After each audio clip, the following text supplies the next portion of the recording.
Hello and welcome to the 18 WJTS News for this Friday, August 15, 2025. Thank you so much for choosing us for your local news coverage this evening. I'm Kaitlyn Neukam reporting. The winning ticket number for the 2025 Jasper Strassenfest Half Pot Raffle was announced earlier today.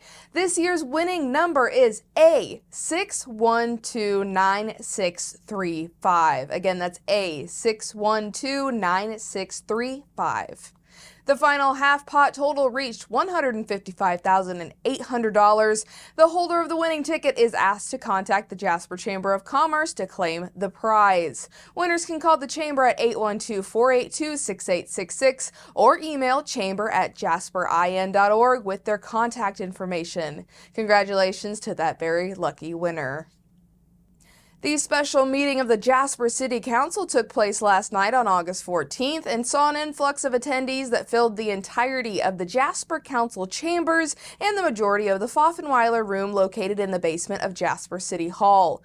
The special meeting commenced with presentations from Kiana Wheeler, Major Projects Project Manager for the Indiana Department of Transportation, and Jason DuPont, Project Manager of the Mid-States Corridor Project and the Lockmuller Group, where they provided updates on the current state of the Mid-States Corridor Project. As of the August 14th meeting, INDOT Lockmuller are planning for another public information meeting to take place later this fall and a public hearing for the draft environmental document that identifies the preferred alternative in the fall of 2026. According to DuPont and the project timeline, Lockmuller is expecting to begin the right-of-way acquisition process in late 2026, targeting small sections of land throughout the projected area.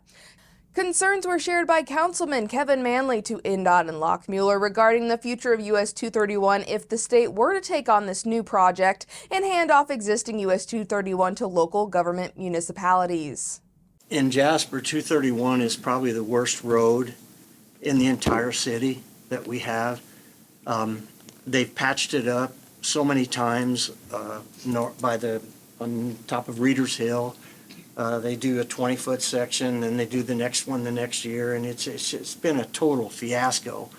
And my concern is if there's an expectation, we don't know what our revenue is even from our city perspective at this point because of property tax changes, because of a lot of different issues really. So that's still up in the air as well. But when I look at 231, I think that road almost needs to be completely rebuilt to have it up to a level to where if we ever had to take care of it, I wouldn't want to take care of it in the shape that it's in right now. That's a major concern for our citizens, I think, here and us as a council as far as the cost. After INDOT and Lockmuller concluded their project update for the council, the public input section of Thursday evening's meeting began with a 30-minute speaker presentation for those in support of the Mid-States Corridor project. Mark Schrader, chair of the Mid-States Redevelopment Authority, began the presentation with follow-up statements from Sue Elsperman, Doug Bauble, Mike Ackerman, Elmer Bromus, and Bill Kaiser, reading notes written by Mark Messmer and Brian Niehoff. Bill Kaiser also concluded the 30-minute presentation with a few words of his own to the Jasper City Council. Beginning the 30-minute speaker presentation for those in opposition to the Mid-States Corridor project was Maggie Marystone, followed by Jason Fleck and Anna Jones, all members of the Property Rights Alliance. Following presentations from both sides of the Mid-States debate, Mayor Vonderheide and the council thanked everyone for the information presented.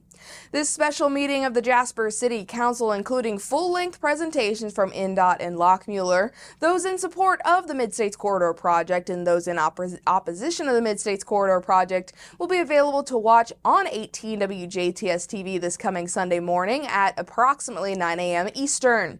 You can also watch the full presentation on demand starting on Friday evening by visiting WJTS.tv. An Evansville man is facing felony and misdemeanor charges after allegedly fleeing from police during a high-speed pursuit in late June in Warwick County. On June 28th, around 6:30 p.m., Indiana State Police Trooper Widener attempted to stop a black Chrysler 200 on State Road 66 near Libert Road after observing the driver using a cell phone while driving. The driver was later identified as 29-year-old Sebastian S. Buckingham of Evansville, initially pulled into a Burger King parking lot before fleeing south on Libert Road and west on State Road 66 1976 towards Evansville. During that pursuit, Buckingham reportedly passed multiple vehicles on the shoulder, ran red lights at Grimm Road and Epworth Road, and reached speeds near 100 miles per hour on Interstate 69. Police say he also drove through the median into oncoming traffic before continuing onto multiple roadways. Trooper Widener eventually lost sight of the vehicle and the chase was terminated. Following an investigation, the Warwick County Prosecutor's Office issued a warrant charging Buckingham with resisting law enforcement with the vehicle, a level 6 felony, and reckless driving, a Class A misdemeanor. On August 13th, Evansville police located Buckingham near Park Drive and Keller Street. Authorities say he fled on foot but was quickly apprehended without further incident. He is being held at the Vandenberg County Jail. Earlier this week on Wednesday, August 13th at the Indiana State Fair, 95 farming families were recognized with the Hoosier Homestead Award for their long-standing contributions to Indiana agriculture. These awards were presented by Lieutenant Governor Micah Beckwith and the Indiana State Department of Agriculture's Director, Don Lamb. To qualify as a Hoosier Homestead, farms must remain in the same family for more than 100 consecutive years and be at least 20 acres in size, or if smaller, generate more than $1,000 annually in agricultural products. Eligible farms may receive one of three honors: the Centennial Award for 100 years, the Sesquicentennial Award for 150 years, and the Bicentennial Award for 200 years or continuous ownership. Since the program's creation in 1976, more than 6,000 farms have earned this recognition, with many proudly displaying their award signs on their properties. During this year's August ceremony, 8 farms were honored with the Bicentennial Award for 200 years of family ownership, including farms in Decanter, Gibson, Montgomery, Putnam, Rush, and Switzerland counties.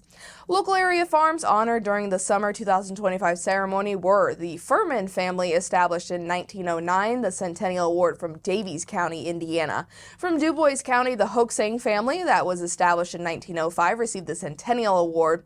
The Neukam family, established in 1913, received their Centennial Award, and the Verkamp family, established in 1871, received their Centennial and Sesquicentennial Awards as well.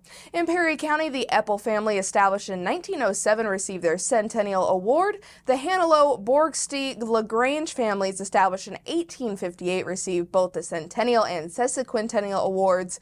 In Pike County, the Meyer family was established in 1895 and received their Centennial Award.